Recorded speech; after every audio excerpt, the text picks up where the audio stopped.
सो आप तेलंगाना को एटीएम, नया एटीएम बोल रहे हैं। जो तेलंगाना पॉलिटिक्स के हिसाब से देखा तो 5 महीने पहले वहां कांग्रेस गवर्नमेंट आया था। कांग्रेस का और एक लाइफ लाइन आया था तेलंगाना के हिसाब से देखा तो। अभी आपका नजरिए से देखा तो कैसा है तेलंगाना पॉलिटिक्स, आप कैसे देखते हैं वो? देखिए, एक वहाँ करप्शन का रैकेट है। चाहे बीआरएस हो, कांग्रेस हो, वो एक ही चट्टे बट्टे के लोग हैं, मिले हुए लोग हैं। अब लीकर के जितने भी स्कैम है उसमें बीआरएस का नाम आता है। दिल्ली सरकार भी जिसमें फंसी हुई है और पंजाब सरकार के सामने भी तलवार लटक रही है, सब में बीआरएस आता है। अब ये लोग कांग्रेस के अलायंस में हैं, मतलब बीआरएस भी उन्हीं के कट्टे बट्टे में है। तो तेलंगाना के अंदर, और ये double R tax, triple R film, Telangana Telugu film दुनिया में फेमस हो गई। अब ये डबल आर टैक्स आया है, ये डबल आर टैक्स और तबाह कर देगा। सो रेवंत रेड्डी बहुत सारे करप्शन कर रहे हैं आपका हिसाब से देखा तो? वहां पर कोई चीज ऐसी नहीं छोड़ी जा रही कि जिसमें कट कमीशन ना हो। सो तेलंगाना पॉलिटिक्स में आपका पार्टी का परफॉर्मेंस कैसा देख सकते हैं? पहली बात है, लोकसभा के चुनाव में पूरे देश में जो देख रहा हूं मैं, इसको राज्यों की राजनीति से काफी ऊपर उठ चुका है। ये लोकसभा का चुनाव राज्यों की राजनीति से काफी ऊपर उठ चुका है, और ये मैं इसको अच्छी निशानी मानता हूं। और ये मैंने 2014 में भी देखा, 2019 में भी देखा, और जो शुरू में आपने सवाल पूछा था, इसमें का जवाब इसमें भी है। ये 2014 और 2019 के चुनाव में थोड़ा बहुत भी राज्यों की स्थितियां, छवि का असर रहता था। 19 में तो काफी कम हो गया था। 24 में तो मैं देख रहा हूं कि देश का जनमन, देश के लिए चुनाव, देश के भविष्य के लिए चुनाव, लोकसभा के लिए चुनाव, प्रधानमंत्री कौन बने इसके लिए चुनाव, इस पर केंद्रित है। और जो इंडी अलायंस को तकलीफ हो रही है वो इसी बात पर हो रही है कि भाई पहले नाम तो बताओ, आपका प्रधानमंत्री कौन, किसको दे। फिर वो कहते हैं कि चुनाव। अब एक भी पार्टी 272 सीट नहीं लड़ रही है जी। जब बीजेपी के सिवा कोई भी पार्टी 272 सीट न लड़ती हो तो जीतने का तो सवाल ही नहीं है। जब 272 सीट नहीं लड़ रहे हो तो सरकार बनाने का प्रश्न ही नहीं उठता है जी। कम से कम 250 सीटों से ज्यादा लड़ने की नौबत ही नहीं बची इनकी। ये हाल हो गया। 400 सीट बैठ लेकर के बैठे हुए किसी जमाने में आज 272 सीट नहीं लड़ा पा रहे हैं। और इसलिए फॉर्मूला ला रहे हैं कि 1 ईयर 1 PM। अब मुझे बताइए कि मान लीजिए खेत है, या तो 10-12 खेत किसान इकट्ठे होकर, उनके खेत है, और 10-12 किसान तय करें कि भाई अपने पानी के लिए ट्यूबवेल करना होगा। और कोई जानकार व्यक्ति बताएं कि अगर आप 100 मीटर यहाँ खुदाई करेंगे तो आपको पानी मिलेगा, और आपके सब खेतों के लिए पानी 100 मीटर तक जाना पड़ेगा। अब ये बुद्धिमान ये सोचे कि भाई 100 मीटर जाना है तो मेरे खेत में 10 मीटर करो, दूसरा कहेगा मेरे खेत में 10 मीटर करो, तीसरा कहेगा मेरे देश। अगर ये सभी खेत वाले कहेंगे मेरे यहाँ 10-10 मीटर करो तो पानी निकलेगा क्या? पानी तो एक जगह पर 100 मीटर करोगे तब निकलेगा जी। अब ये ये एक साल के लिए प्रधानमंत्री बनाने जाएंगे जी, देश का भला नहीं हो सकता है जी। इन्होंने इन्होंने देश के इतने बड़े महत्वपूर्ण चुनाव को, लोकतंत्र के इतने बड़े महत्वपूर्ण चुनाव को ऐसा एक भाषणबाजी का खेल बना दिया, झूठ बोलने का खेल बना दिया जी। They are non serious. वो सत्ता के लिए सीरियस है, देश के लिए सीरियस नहीं है। हम देश के लिए सीरियस है। इतना बड़ा फर्क है जी। केसीआर ने बार बार बोल रहे हैं कि रिसेंटली बार बार बोल रहे हैं कि जो कोलिशन गवर्नमेंट, मैं कोलिशन गवर्नमेंट में आऊंगा, बाई एनी चांस जो केसीआर एंड बीआरएस को आपका जो एनडीए में हिस्सा ले सकते हैं? ये क्यों बोलना पड़ रहा है उनको? ऐसा झूठ क्यों बोलना पड़ रहा है कि इन्होंने असेंबली के पहले भी ऐसा ही कहा था।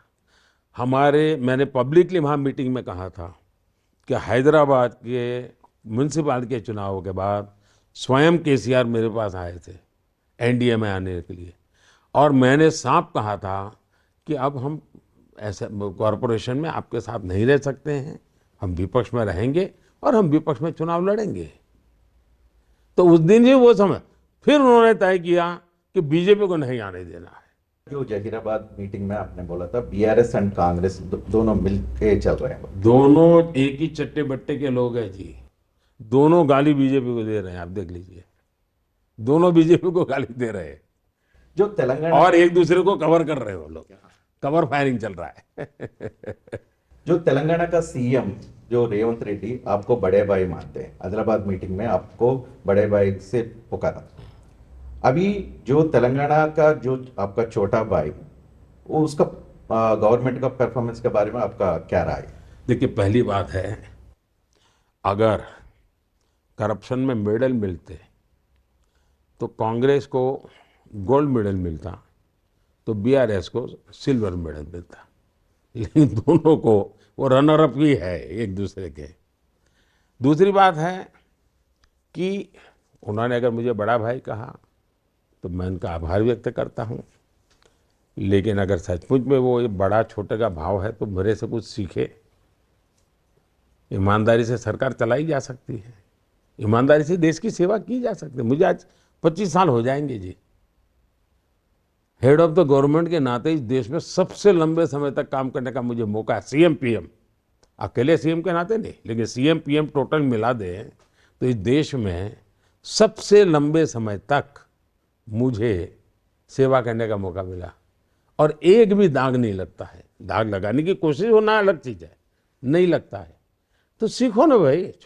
अगर आप अपने आप को छोटा भाई, मैं आपको तब कहूँ ना कि आप सीखो। मुझे बड़ा भाई आप कहते रहते हो, इतनी बात थोड़ी बनती है। तो मेरा पुण्य आप कमाने के लिए बड़ा भाई कहते, ऐसा नहीं चलेगा। जनता तो पुण्य तब देगी जब आप भी कुछ पुण्य करो। तेलंगाना बहुत चर्चा में आ रहा है वो बड़ा भाई छोटे भाई के बारे में। ठीक है, जो तेलंगाना के बहुत सारे लोग और जो वोटर्स हैं ना, आपका गारंटी के लिए वेट कर रहे हैं, कुछ बोल सकते हैं उसको? बीजेपी की तरफ से आपके तरफ से कुछ गारंटी है? मैं दे रहा हूं ना। जैसे मैं कहता हूं 3 करोड़ घर बनाऊंगा, तो उसमें तेलंगाना के लोग भी होंगे। मैं कहता हूं कि देश पीएम सूर्य घर योजना, बिजली का बिल जीरो करने की दिशा में काम करूंगा। मतलब योजना के लाभार्थी तेलंगाना में भी होंगे। मैं कहता हूं नल से जल, तो तेलंगाना में भी नल से जल उनको परिवारों को मिलेगा। मैं कहता हूं मुफ्त राशन, तो तेलंगाना के लोगों को मिलेगा।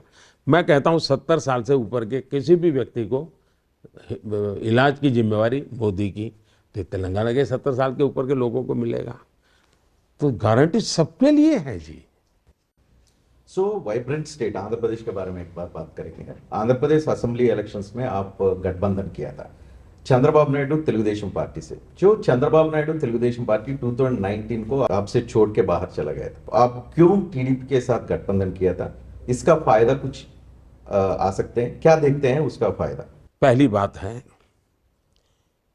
कि गठबंधन को चुनावी राजनीति तक सीमित मत रखिए। भारत जैसे देश में जहां अनेक विविधताएं हैं, तो हमारी फिलॉसफी क्या है? हम मानते हैं कि देश में जो रीजनल पॉलिटिकल एस्पिरेशंस हैं उसको संपूर्णपणे सम्मान मिले, उनका स्वागत हो, उनको सहकार हो, वैसा नेशनल पॉलिटिक्स होना चाहिए। और उसके लिए एक मेन स्ट्रीम नेशनल भले पॉलिटिकल पार्टी हो, कितनी ही बड़ी क्यों ना हो, लेकिन उसने रीजनल एस्पिरेशंस को इक्वल ही तवज्जो देना चाहिए। और इसलिए कोई हमारे साथ हो या ना हो, हम रीजनल पॉलिटिक्स को, एस्पिरेशंस को उतना ही वैल्यू देते हैं, क्योंकि इतना बड़ा देश चलाना है तभी चल सकता है। हमारे पास पूर्ण बहुमत होने के बाद भी टीडीपी हमारे साथ सरकार में थी, हमारे पास पूर्ण बहुमत के बावजूद भी शिवसेना हमारे साथ सरकार में थी। तो रीजनल एस्पिरेशंस को महत्व देना ही हमारा मुद्दा है। जो रीजनल पॉलिटिकल पार्टी होती है उनका स्वाभाविक लड़ाई स्टेट में होती है, तो वो अपने स्टेट के हिसाब से सोचते हैं और वो अपनी रणनीति स्टेट के हिसाब से बनाते हैं। हम सबको साथ लेकर के चलने का प्रयास करते हैं। कोई जुड़ करके चलता है, कोई दूर रह करके चलता है, लेकिन हम हर राज्य का भला चाहते हैं।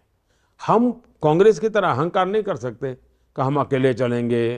कहीं मध्य प्रदेश या कहीं तो भी मीटिंग की थी उन्होंने, तो उन्होंने ये तय किया था कि हम किसी से बात नहीं करेंगे, किसी से हम अकेले चलेंगे। आज उनकी स्थिति है, किसी राज्य में एक एमएलए हो तो इतनी बड़ी पार्टी में वहां जाकर के समझौता करने के लिए उसके साथ मीटिंग करती है। ये हाल है इनका। जो रीजनल स्टेट्स का एस्पिरेशंस आप मान रहे हैं, जो अभी जो गठबंधन हुआ था ना, बीजेपी जनसेना तेलुगुदेशम, ये गठबंधन से फायदा हो सकता है? फायदा हुआ तो क्या फायदा? पहली बात है, राजनीतिक फायदा नफा के लिए हम गठबंधन करना हमारी फिलॉसफी नहीं है। प्रैक्टिकल तौर में जहां जरूरत पड़ी हम करते हैं, लेकिन मूल फिलॉसफी हम सबका मान सम्मान बने। हम रीजनल एस्पिरेशंस के प्रति हमारा एक मूलतः मैं मानता हूं देश ऐसे ही चलेगा और चलना चाहिए। जहां तक इलेक्टोरल का सवाल है, हमने अभी मैं गया था आंध्र में और एक बड़ी रैली की थी। उसमें चंद्रबाबू भी थे, पवन कल्याण भी थे, और मैं मानता हूं कि बहुत सालों के बाद आंध्र में ऐसी अनप्रेसिडेंटेड रैली हुई थी। तो उसी दिन मुझे बिल्कुल साफ फीलिंग आ रहा था कि यहाँ के मतदाताओं के मन में लोकसभा के लिए एक मजबूत सरकार बिल्कुल बिल्कुल स्पष्ट है इनके मन में, और परिवर्तन का मूड दिखता है स्टेट में उनका। तो वो वहाँ का मतदाता दो हिस्सों में बटा हुआ है, एक राज्य में सरकार को रखना कि निकालना, दिल्ली में सरकार को मजबूत करना तो कितना कैसे कर रहा, ऐसा उनकी मुझे मतदाताओं का मेरा एनालिसिस ये है।